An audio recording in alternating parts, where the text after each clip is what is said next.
This is Pamela Smythe from the University of Waterloo. I'm one of the hosts of Beyond the Bulletin, the podcast of internal communications at the university. We bring you news and views from the U-Waterloo community. Please spread the word that we're on SoundCloud.com or wherever you get your podcasts. And now the interview from episode 139 of Beyond the Bulletin, originally broadcast on September 23rd, 2022. The Waterloo at 100 initiative seeks to help us envision what we want the university to be in 2057, when it turns 100 years old. Consultations with stakeholders within and outside the university are continuing, and the ideas presented so far have informed a discussion paper. Vivek Goel, Waterloo's president and vice chancellor, joined me to provide an update. It's great to have you back, Vivek. It's great to be back on the show.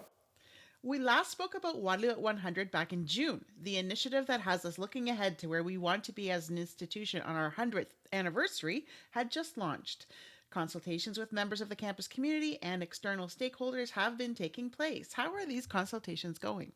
Well, the consultations went really well through the spring and early summer, and then over the summer we stepped back and worked on writing the discussion paper, which was just recently posted on our Waterloo at 100 webpage. And now we're really in the midst of getting things restarted. And this podcast is part of that re-engagement with the community around the discussion paper as we work towards developing the vision. What are you wanting to achieve with this discussion paper? So the goal of the discussion paper is really to stimulate further thinking about our future and particularly how we need to change the way in which we work as an institution, how we work together, how we identify priorities that are shared across the institution. And so I'm hoping that in the coming weeks and months, we'll get some bold ideas from the community, both around the directions that we want to take, but also, just as important, how we will get there. And we can't absolutely predict what the world is going to look like in 2057, but we know it's going to be very different. And we know we need to change some of the ways in which we do things if we're going to be ready for that very rapidly evolving world.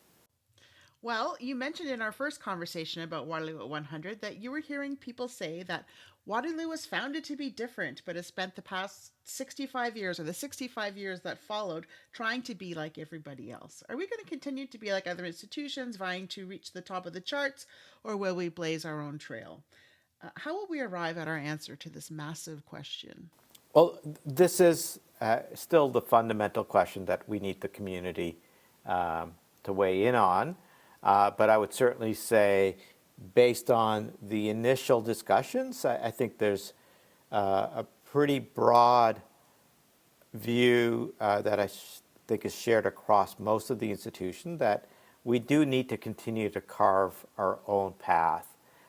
We have become globally recognized for the things that make us distinct, such as cooperative education, our commitment to entrepreneurship experiences for our students, as well as amongst our faculty and staff.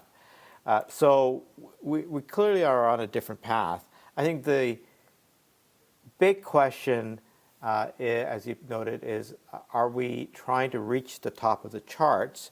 And by that, I think you're referring maybe to different types of rankings.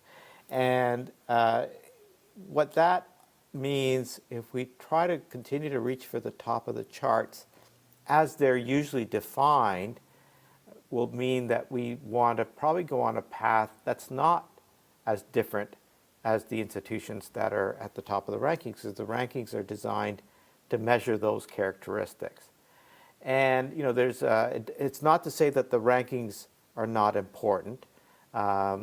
Students, families, governments pay attention to the rankings, but the difference between being 10th or 50th or 150th, we have to look at the broad categories as opposed to the absolute numbers, and within a particular broad sort of general range, are we the best at what we're trying to do? And so amongst the top 250 universities, are we the best at co-op? How well are we doing in entrepreneurship? So I think we need to really decide what it is that we want to be good at and then look for the right set of metrics around those.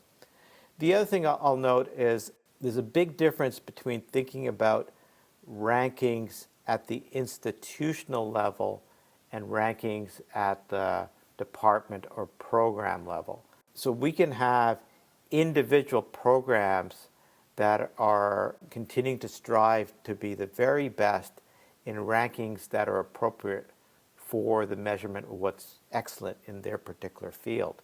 But when we look at institutional rankings, they're the average of all of those individual things. And we're almost at the mercy of what the different ranking agencies decide to weight across different areas. And so that's where, when I talk about being careful not to chase the rankings, I'm really saying we have to be careful about what those rankings are actually measuring or trying to measure. So there are rankings and then there are rankings.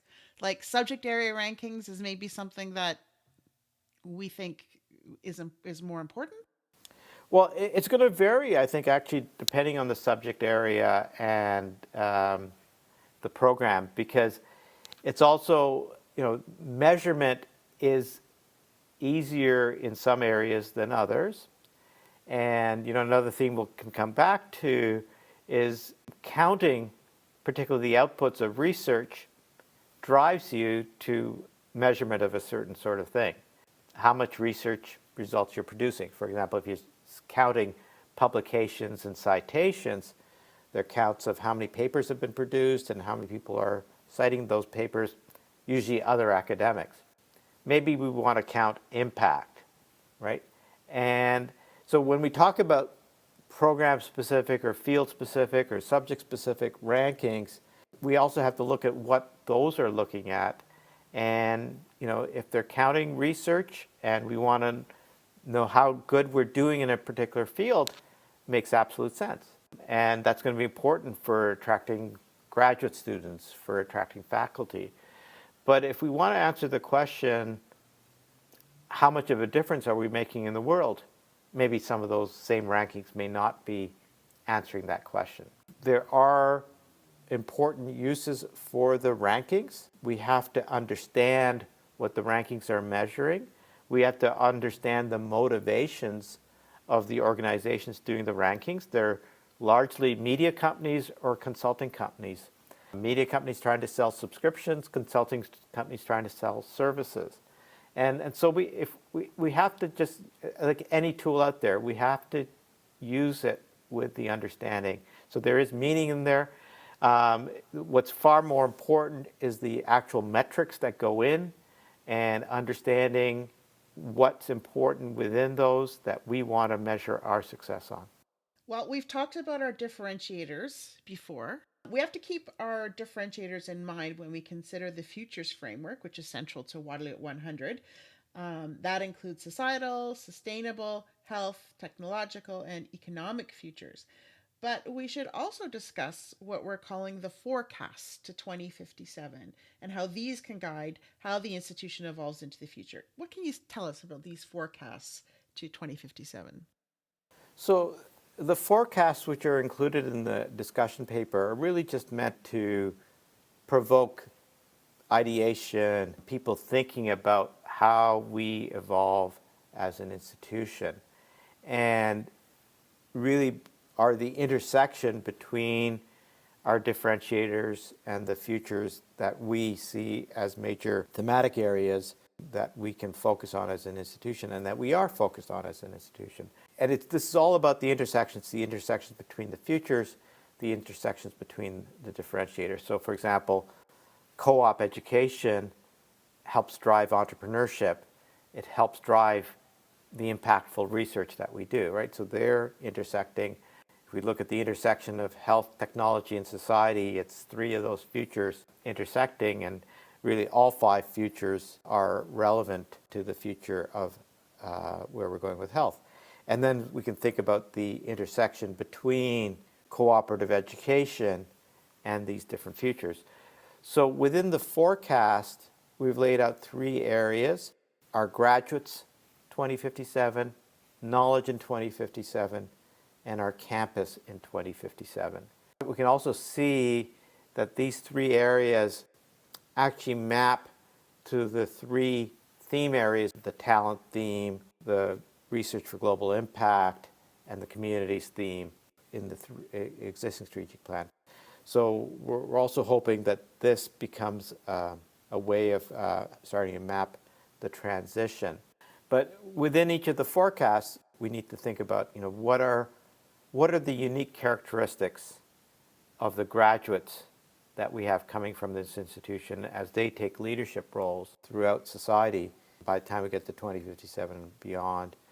We are asking questions about the knowledge that we produce, and as we were just talking about, for example, how do we ensure it has impact instead of just counting how much knowledge we're producing? And as we think about our campus in 2057, what are the things that we want to think about? How are we going to define a sustainable, an accessible, an indigenized, a decolonized campus? So those are questions that we're posing as people think about these forecasts to 2057. I do see it says undergraduates, graduates who never stop learning. What does that mean?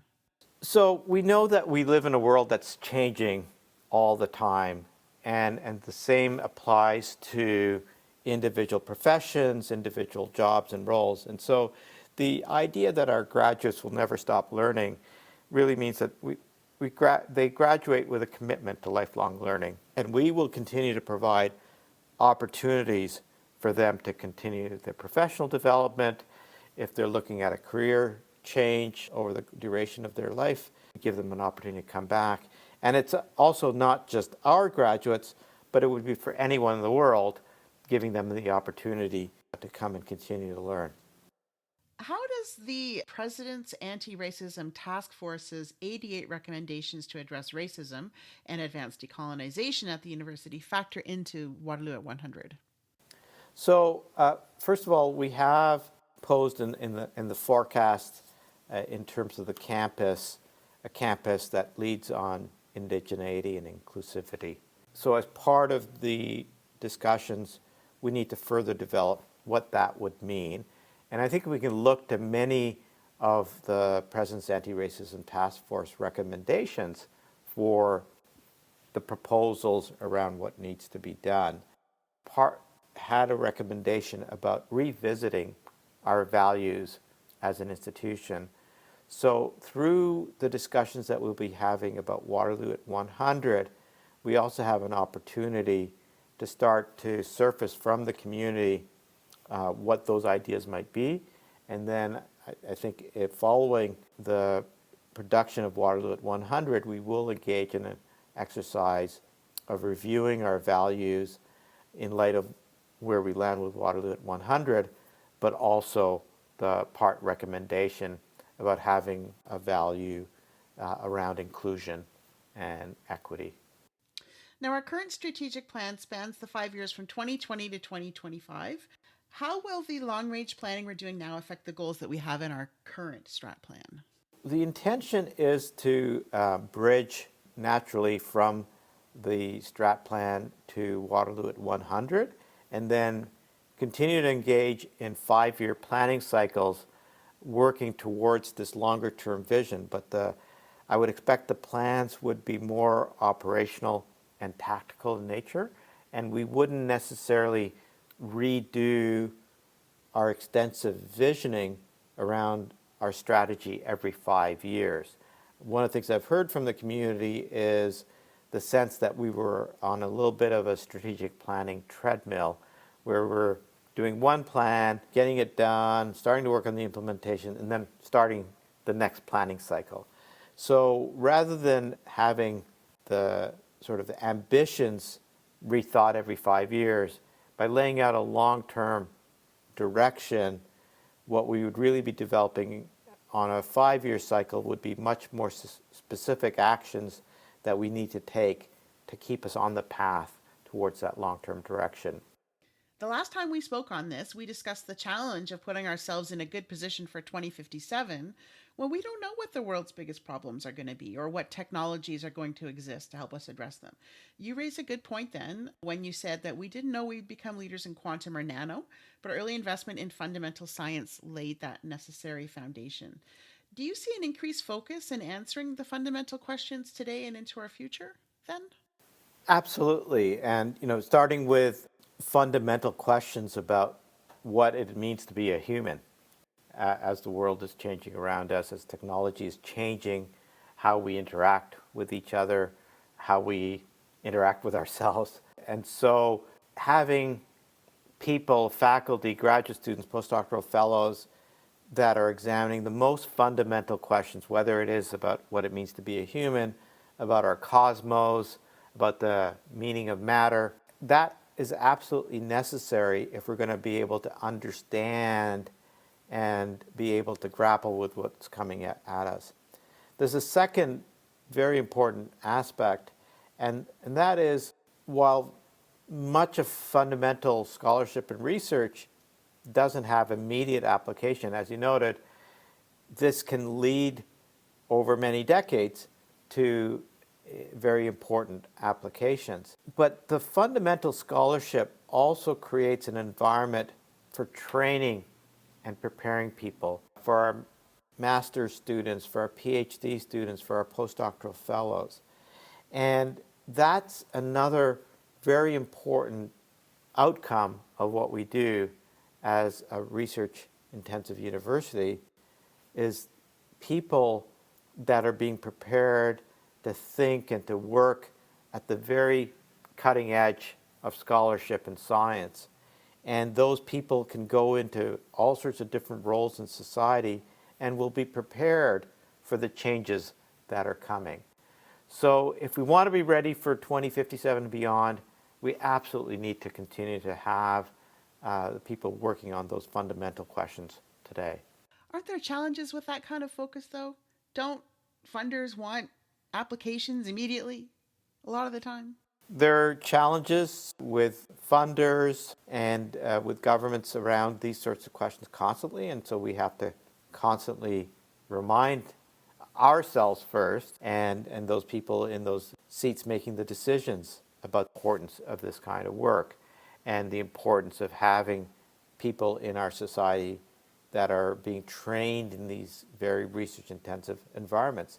And there's all sorts of data that we can look at to show that countries that have higher levels of investment in fundamental scholarship and science and have higher rates of graduation of PhDs working in all sectors of society also tend to be economies that are more innovative, have higher levels of productivity.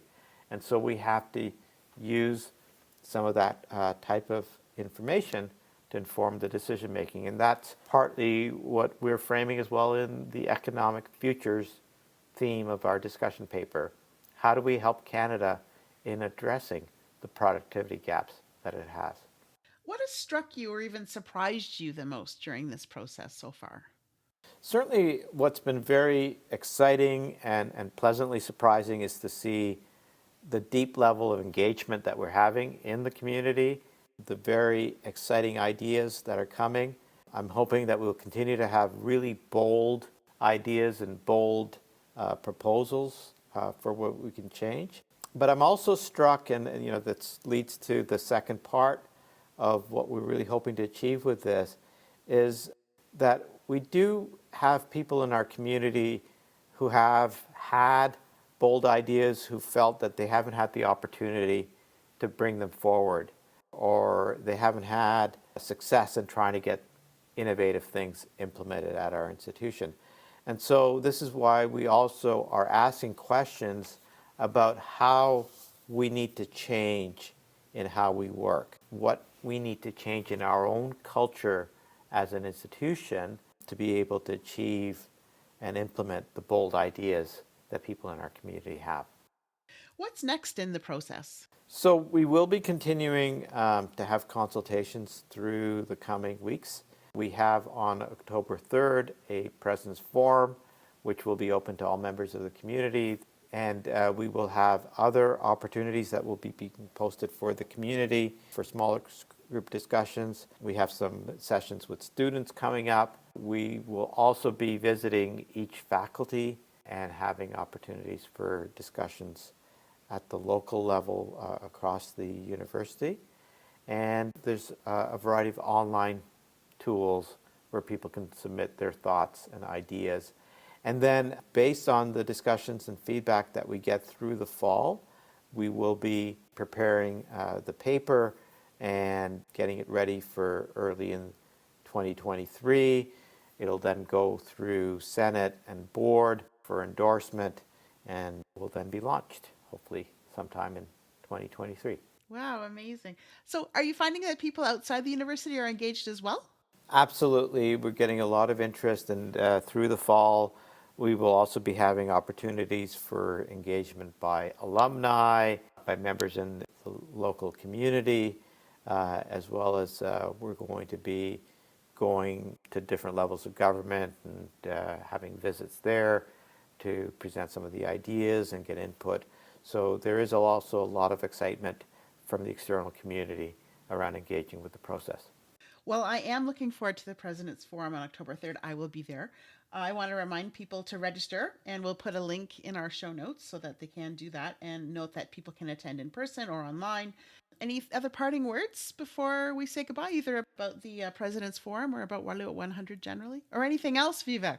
Well, so I just encourage people to take a look at the Waterloo at 100 discussion paper. There are some questions to help get people thinking and to take part in the President's Forum or the other opportunities that are going to be coming up, as well as interacting online if they're not able to take part in any of the in-person or team sessions that we're going to have available.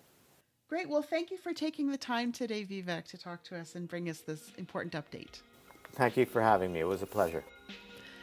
Thank you for listening to this interview from the Beyond the Bulletin podcast from the University of Waterloo. You'll find our archive of full episodes on the University of Waterloo website.